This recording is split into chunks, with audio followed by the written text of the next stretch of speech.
So when you're so when you're looking for that company you want to invest in, are there, say, a top 3 or 4 things that are just must-haves? What are you looking for? Well, I think it's like any investor. It's the 3 things. It's number 1 is you've got a great market, and so within the Internet of Things, there's going to be hundreds of markets, and it always starts off. There's just a few.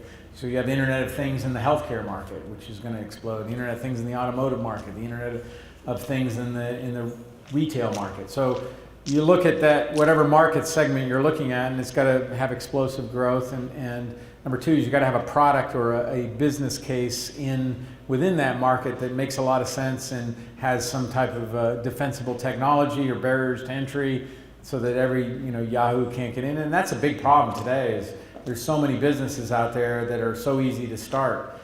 That's why I'm getting back into the hardware thing, is because software is so easy now. It's really indefensible. And then the third thing is you got to have a great team. People look at who have you done it with before, and this ID key thing was started by a former business partner of mine. So now you have a great story about when you went seeking funding from an angel investor, went off to Connecticut. Oh, right. Can you tell us that story?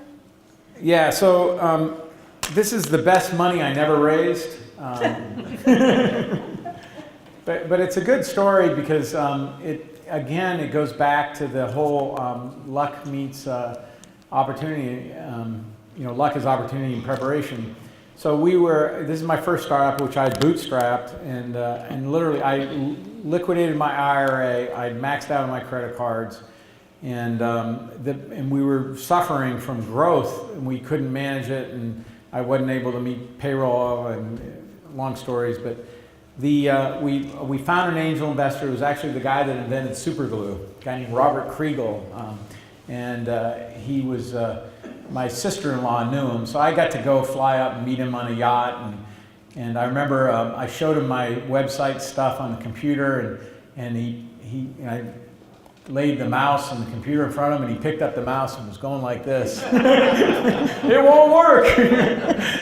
He's like, I don't understand what you do. And he literally closed, I had a laptop then, and he closed it, and he said, let's go out and drink some mint juleps on my yacht. So we went out and cruised around Potomac, on the Potomac River right off of Washington there. And so I gave him the pitch, and about 2 weeks later, he sends me this check for $100,000.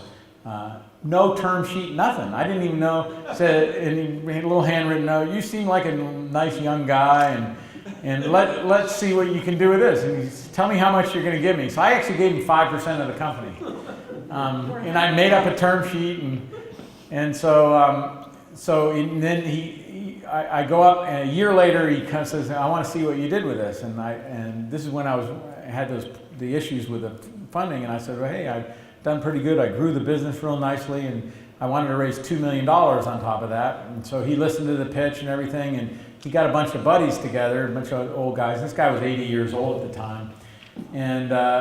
And so he said, all right, we're going to syndicate this deal. I'm going to put it together, and I'm going to invest in your company. You've done a great job with the little money I gave you.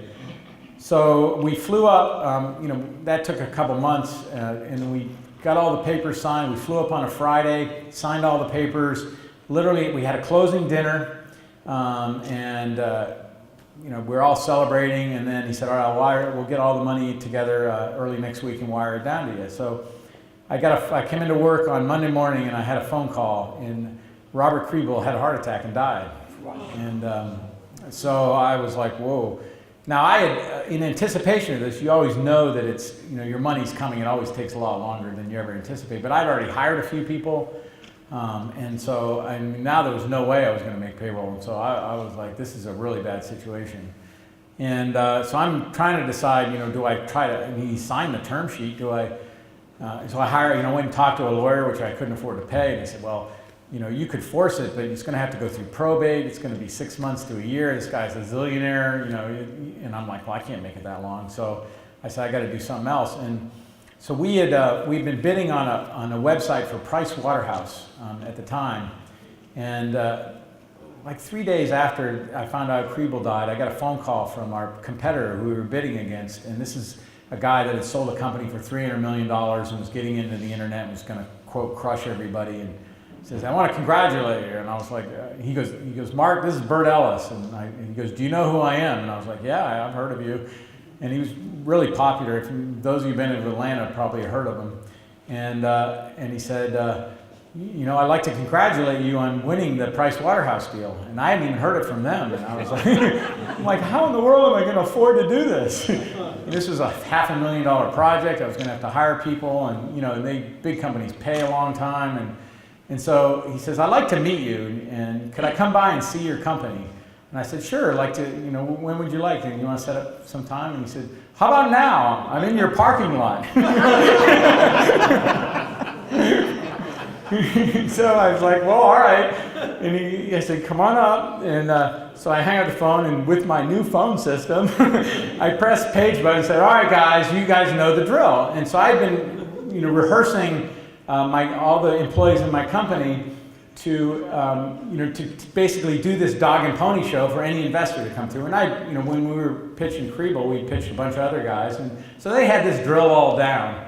And so I said, we're going to do another drill. We got an investor coming in. You guys are all ready. And you know, they'd all rehearsed it.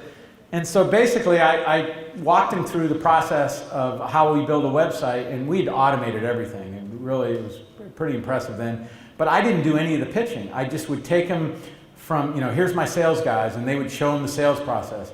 You know, here's my account managers, and they would give them the briefing. And here's my, you know, web designer. Here's this. Here's the database developer. And they had the pitch, you know, just down because we rehearsed it for these other investors. And this guy left the company, and I literally had an offer that week. I mean, he goes, that was the most impressive company I've ever seen.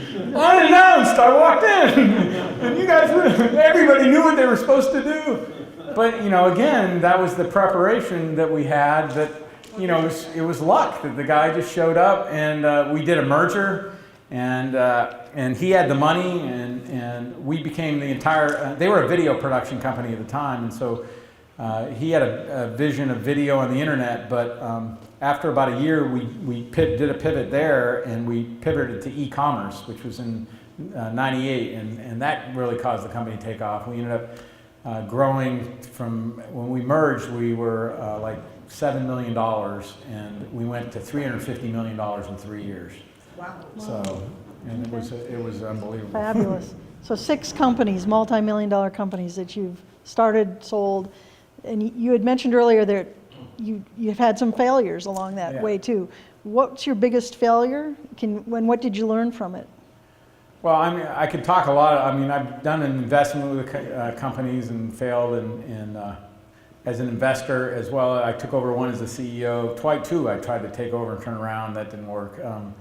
And then the biggest one was it was a cloud-based company. We started at the end of '99. We started right around 2000, and it was a joint venture with Intel. We raised $50 million, and we spent gobs and gobs of money. We were built it out in Silicon Valley, and the idea was basically what today is known as Amazon EC2. So we built this infrastructure, and the idea was we would do partitions on it. This is pre-VMware. So, and you know, we got a bunch of small companies, and everybody that wanted to use the system couldn't afford the server infrastructure. So what ended up happening was when 2001 came, they all went out of business. So our business went from, we did $7 million of revenue the first year, and the second year we did $1.5 million.